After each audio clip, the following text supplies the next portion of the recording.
এসেছে নূতন মানুষ যদি আয় চলে তার বিবেক বৈরাগ্য ঝুলি দুই কাঁধে সদা ঝুলে তার বিবেক বৈরাগ্য ঝুলি দুই কাঁধে সদা ঝুলে এসেছে নূতন মানুষ যদি আয় চলে এসেছে নূতন মানুষ যদি আয় চলে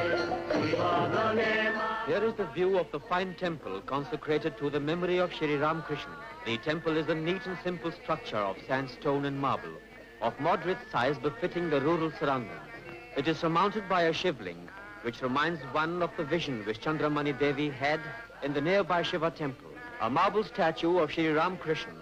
2.5 feet in height, is installed on a marble pedestal, on the front face of which are engraved a primitive husking machine and an oven, symbolizing the homely husking shed where the Prophet was born. At the entrance